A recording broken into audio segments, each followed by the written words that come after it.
5 bonnes raisons de faire de la corde à sauter. La corde à sauter, c'est limite le symbole de la boxe anglaise. Mais on sait pas vraiment d'où vient la corde à sauter. Ses origines, elles sont assez floues. Selon les historiens, à la base, ce serait un outil de travail utilisé par les Égyptiens et par les Chinois pour tresser le chanvre. On peut imaginer que pendant les pauses, ils ont un petit peu dévié l'utilisation principale de cette corde. En France, la corde à sauter, elle est arrivée un peu plus tard, en 1789 environ. Et là, pour le coup, c'était simplement destiné aux enfants qui jouaient dans la cour de récré. D'ailleurs, c'est encore le cas aujourd'hui. On voit toujours des enfants dans les maternelles qui jouent à la corde à sauter, même si je pense que ça se perd un petit peu au profit des cartes Pokémon et des cartes Yu-Gi-Oh! En tout cas de mon époque, c'était ce que je voyais. Dans le cinéma, ce sont par exemple des films comme Rocky qui ont vraiment donné cette image du boxeur qui fait de la corde à sauter, même si les boxeurs n'ont pas attendu Rocky pour faire de la corde à sauter, puisqu'on voyait déjà des boxeurs comme Rocky Marciano qui faisaient de la corde à sauter en 1950 et quelques. Aujourd'hui, il y a d'autres sports comme le CrossFit par exemple qui se sont appropriés la corde à sauter et qui en font une discipline à part entière. Vous demandez à tous les bons pratiquants de CrossFit ce qu'il y a de plus compliqué dans leur discipline, c'est les DU, les doubles sauts en anglais. Mais bref, passons. La première bonne raison de faire de la corde à sauter, c'est évidemment le volet cardio. On entend souvent dire qu'une demi-heure de corde à sauter équivaut à 1 heure de jogging. Ça peut potentiellement être vrai, mais ça dépend vraiment de l'intensité que vous y mettez dans chacune des deux disciplines. Évidemment, si vous faites 1 heure de corde à sauter à fond, vous allez brûler beaucoup plus qu'un mec qui fait du jogging à 50%. Mais c'est vrai qu'en 1 heure de corde à sauter, vous pouvez atteindre les 800-1200 calories de dépenses énergétiques. Et ça en faisant des sauts simples, mais il y a plein de manières de travailler. D'ailleurs, je vous ai fait une petite vidéo sur les différentes variations que vous pouvez faire à la corde à sauter. Et il y en a vraiment des tonnes. Vous pouvez par exemple travailler en fractionné avec des phases où vous montez vraiment très très fort au niveau cardio et des phases où vous ralentissez un petit peu la cadence. Si vous pratiquez un sport de combat, c'est un format idéal parce qu'en fait c'est exactement l'intensité que vous allez retrouver sur un ring ou sur un tatami ou sur n'importe quoi. Je prends l'exemple de la boxe, il va y avoir des phases où vous allez devoir accélérer très très fort et des phases où vous allez baisser de cadence. La deuxième bonne raison de faire de la corde à sauter, c'est que ça va vous permettre de vous muscler dans une moindre mesure. Vous travaillez pratiquement tous les muscles de votre corps, surtout les épaules. Et si vous prenez une corde lestée, vous allez vraiment sentir vos épaules. Si vous commencez à faire des une demi-heure, voire 45 minutes de corde à sauter,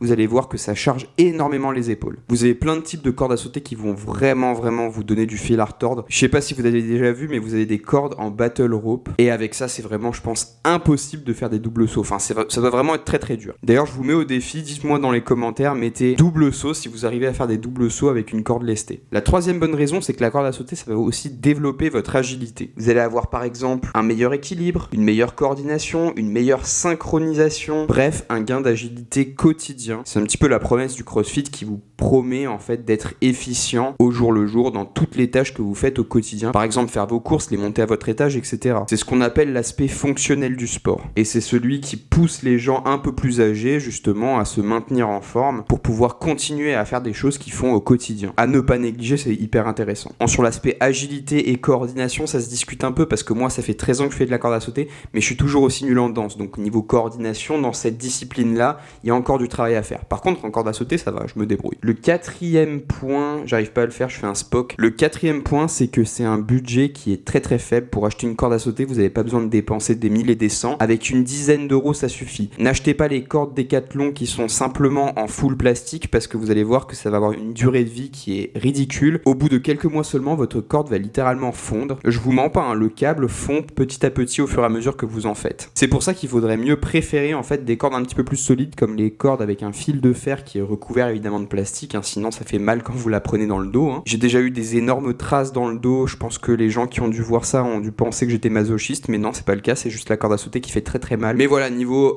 durabilité, c'est beaucoup plus solide et c'est beaucoup plus intéressant. Je vous mettrai des liens si ça vous intéresse, mais en gros, c'est des cordes de CrossFit quoi. Et du coup, la corde à sauter, ça coûte pas cher, vous pouvez la mettre partout quoi, vous pouvez en faire pratiquement partout dans votre appartement. D'ailleurs dans le confinement, le premier confinement, franchement j'étais hyper content d'avoir ma corde à sauter parce que j'avais rien d'autre quoi. Et je me faisais des 30-40 minutes de corde à sauter, franchement, je pense que j'aurais pété un câble si j'avais pas eu ma corde à sauter quoi. Petit disclaimer, si vous habitez en appartement, évitez d'en faire à des heures improbables comme 4h du matin par exemple parce que vos voisins du bas, ils vont péter un plomb littéralement. La dernière bonne raison d'acheter une corde à sauter, c'est que tu t'ennuies jamais. Si tu prends par exemple un vélo d'appartement, tu pédales pendant 45 minutes, 1 heure, alors qu'avec une corde à sauter, t'as 1 une tonne de variantes que tu peux faire, d'ailleurs je t'ai fait des vidéos sur ça. C'est limite un flow continu en fait, tu enchaînes les techniques, un coup tu fais des sauts simples, un coup tu fais des doubles sauts, un coup tu fais des croisés, et en fait tu t'amuses, tu t'en rends pas compte, tu te rends pas compte que l'heure de cardio passe, et ça c'est le plus important quand tu fais du cardio, parce qu'à la base c'est pas censé être très très agréable quoi. Donc c'est pour ça que je dis toujours, faut trouver le cardio qui nous plaît, que ce soit du vélo, que ce soit de la boxe, que ce soit de la corde à sauter. Le plus important c'est de kiffer et de pas voir le temps passer. D'ailleurs il y a un proverbe qui dit le temps passe plus vite quand on s'amuse. Bah c'est exactement le cas là. Donc voilà, c'était mes 5 bonnes raisons de faire de la corde à sauter régulièrement. Si la vidéo vous a plu, n'hésitez pas à vous abonner à la chaîne, à mettre un petit pouce bleu, ça fait toujours plaisir. On arrive bientôt à 500 abonnés, c'est génial. Franchement ça peut paraître peu, mais pour moi ça paraît beaucoup. Vous imaginez 500 personnes qui me regardent. Moi je trouve ça ouf. Enfin bref, moi je vous dis à la prochaine vidéo. D'ici là, prenez soin de vous et je vous dis ciao ciao.